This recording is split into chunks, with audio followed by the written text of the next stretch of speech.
से स्ट्रॉन्ग करनी है हमें? आपने सुना होगा गर्भ संस्कार। हुँ। मतलब जब बच्चा पेट में होता है माँ के 9 मंथ की एज से ही उस समय माँ की मेंटल कंडीशन क्या है, वो बच्चा ऑब्ज़र्व करता है। करेक्ट। तो मनीषा जी, क्या बाय बर्थ हमारी इमोशनल स्ट्रेंथ अलग-अलग होती है, आपने बताया। हुँ, तो हमें इस पे काम करना है। पर जो छोटे बच्चे हैं या ख़ास तौर पे जो टीनेज बच्चे हैं, उन्हें ये चीज़ रियलाइज़ कराना और क्या वहीं से उनको काम कराना शुरू करना पड़ेगा कि कैसे हमें रियलाइज़ कराना पड़ेगा कि इमोशनल स्ट्रेंथ कब से स्ट्रॉन्ग करनी है हमें? आपने सुना होगा गर्भ संस्कार। हुँ। मतलब जब बच्चा पेट में होता है माँ के 9 मंथ की एज से ही उस समय माँ की मेंटल कंडीशन क्या है, वो बच्चा ऑब्ज़र्व करता है। तो यदि आप पूरे टाइम चिड़चिड़े हैं या उस समय आपकी हेल्थ ठीक नहीं थी, तो वो बच्चे में आ जाता है। उसके बाद जब वो आता है, तब पहली बार जब वो घर से बाहर अपने स्कूल पे निकलता है, तब से लेकर मतलब from very first day as a parent, ये पेरेंटिंग का बहुत इम्पोर्टेंट पार्ट है। आपको खुद भी स्टेबल रहना है और बच्चे को भी स्टेबल रहने की ट्रेनिंग देनी है। रीज़न बिहाइंड कि आपका जो इनर वर्ल्ड है, वही एक मिरर इफ़ेक्ट है आउटर वर्ल्ड का। मतलब यदि आप अंदर से इम्बैलेंस है, तो आपके बाहर भी सब कुछ इम्बैलेंस दिखाई देगा। हुँ। तो आपको बच्चे को शुरू से और माँ से स्पेशली बच्चा बहुत कनेक्टेड रहता है, तो यदि माँ स्टेबल है, तो बच्चा भी काफ़ी स्टेबल होगा। माँ यदि डिसीज़न मेकिंग में काफ़ी स्ट्रॉन्ग है, तो बच्चा भी डिसीज़न मेकिंग में स्ट्रॉन्ग होगा।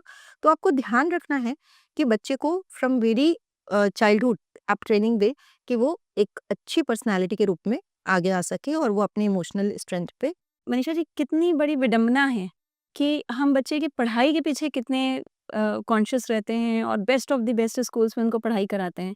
बट जब इमोशनल स्ट्रेंथ की बात आती है, तो हम कोई भी ओपनली इसके बारे में बात नहीं करते हैं और ना ही हम अपने बच्चे को ऑब्जर्व करते हैं। और जैसा कि आपने बताया कि एज़ अ पेरेंट और ख़ास तौर पे मॉम्स की बहुत इंपॉर्टेंट रोल है कि वो कैसे मेंटल स्टेबिलिटी के साथ अपने बच्चे को डील करती हैं, ताकि वही चीज़ें वो पास ऑन कर सकें।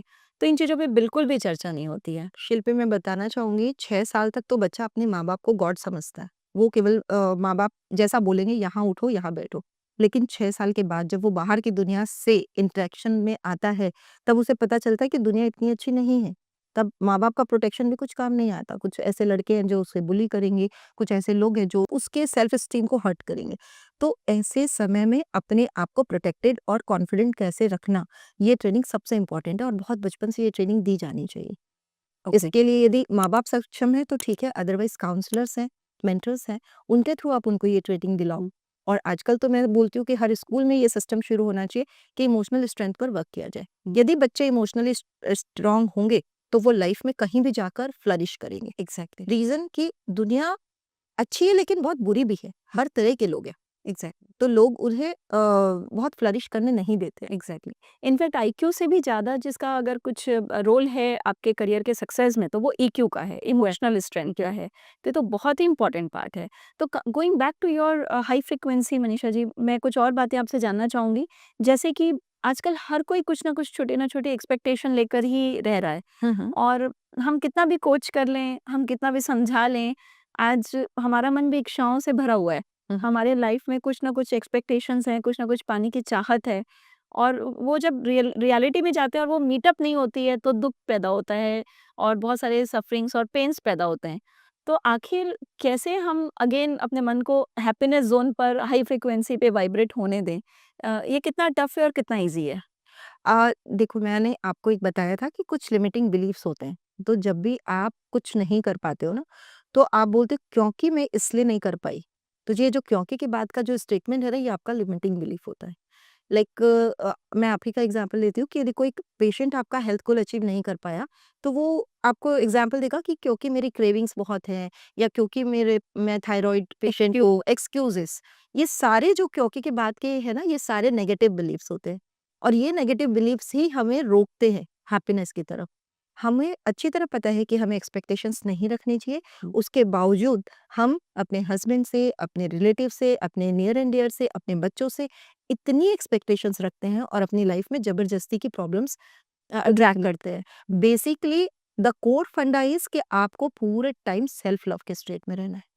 यदि आप खुद से प्यार करना शुरू कर देंगे तो एक ऐसी एनर्जी, ऐसा ऑरा आप क्रिएट कर लेंगे कि लोग आपकी तरफ ऑटोमैटिक मैग्नेट की तरह अट्रैक्ट होंगे।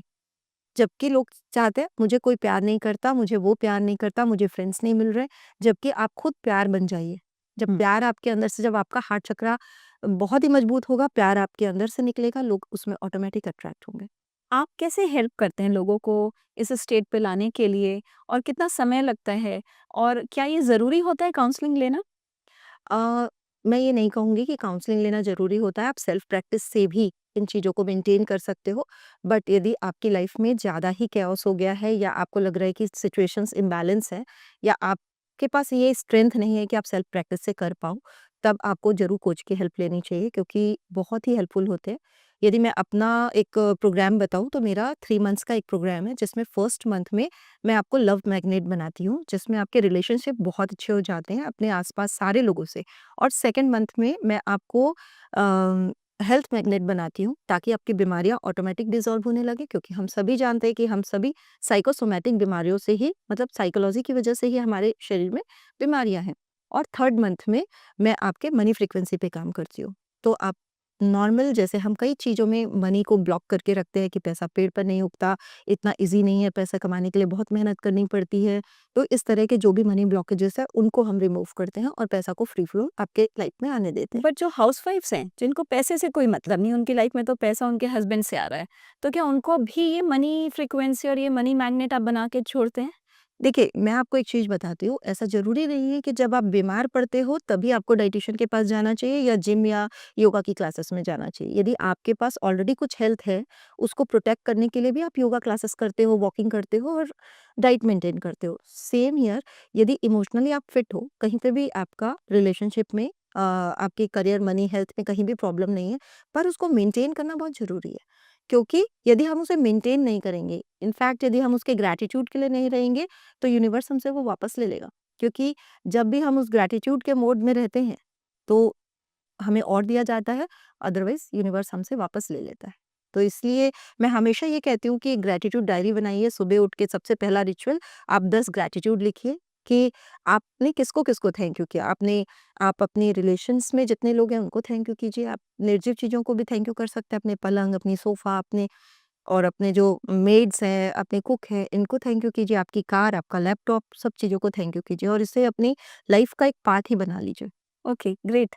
तो मनीषा जी, कितनी ड्यूरेशन का होता है और किस तरह से लोगों को इससे बेनिफिट मिलता है?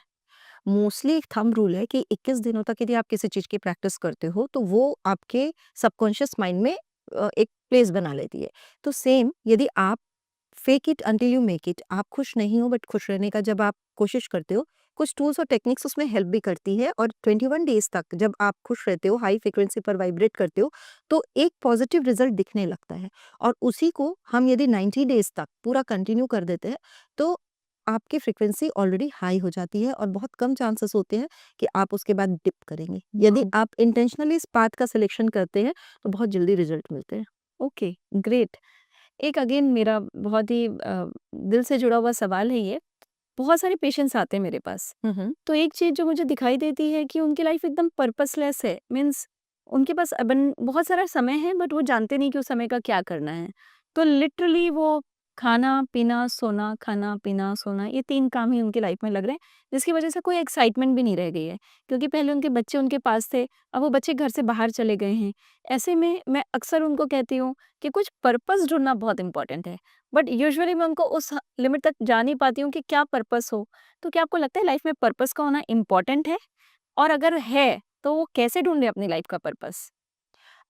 यदि आप लाइफ में ना हैप्पीनेस के मोड में रहेंगे और स्पेशली लर्निंग के मोड में रहेंगे तो आपको पर्पस बहुत जल्दी मिल जाएगा।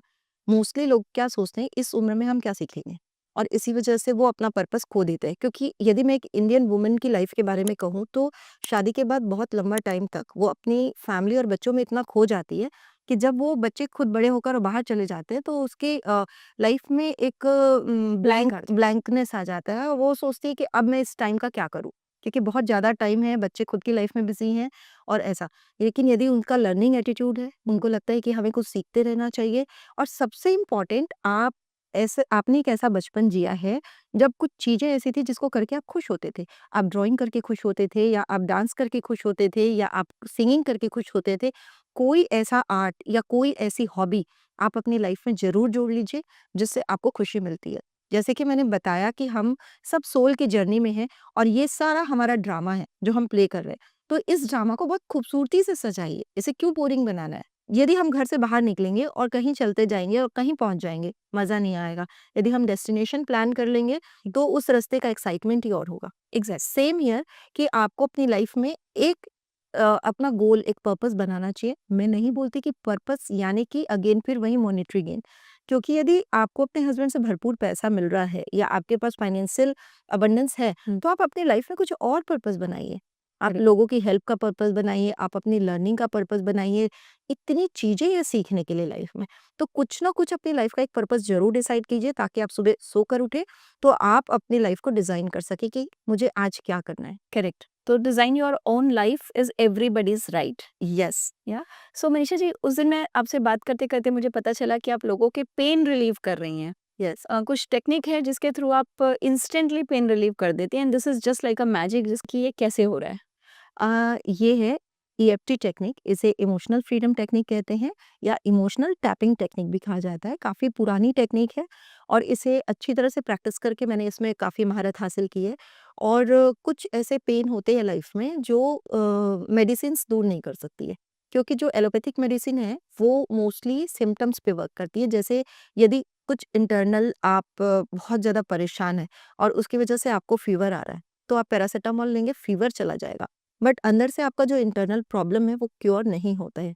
तो हीलिंग में हम इंटरनल प्रॉब्लम को क्योर करते हैं और वो इंटरनल प्रॉब्लम को कुछ टैपिंग टेक्निक के थ्रू क्योर करते हैं। जैसे मैं आपको बता दूं कि अपनी बॉडी में कुछ मेरिडियन पॉइंट्स हैं जहां जाकर हमारी नेगेटिव एनर्जी जमा हो जाती है, जो कि नेगेटिव एनर्जी बहुत ही हैवी होती है और वो पर्टिकुलर पॉइंट्स जो है इनमें एक ग्रेविटेशनल पुल होता है, तो वो नेगेटिव एनर्जी को स्टोर कर लेते हैं।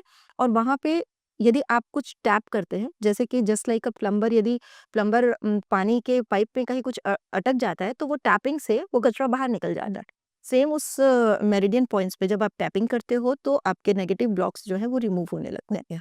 बट ये प्रोसेस बार-बार करना पड़ता है। हुँ, इंस्टेंट यदि हम प्रॉपर एक हमारी हीलिंग म्यूजिक होती है जिसको बैकग्राउंड में लगाकर और प्रॉपर तरीके से यदि प्रैक्टिस करवाते हैं, तो लोगों के ये इमोशनल ब्लॉकेजेस रिलीव होने लगते हैं और इमीडिएट, कई बार मैंने देखा है लोगों के घुटनों का पेन, शोल्डर का पेन 15 मिनट में, 10 मिनट में गायब हो जाता है। मतलब मैं उनसे पूछती हूँ कि 1 टू 10 के रेशियो में आपके अभी क्या इंटेंसिटी है, वो बोलते हैं 9 है, 10 है, और पता चलता है कि ये टैपिंग टेक्निक करने के बाद उनकी जो इंटेंसिटी है वो 3 और 4 में आ गई। कई-कई बार तो डायरेक्ट 0 भी आ जाती है। वॉव! क्या बात है।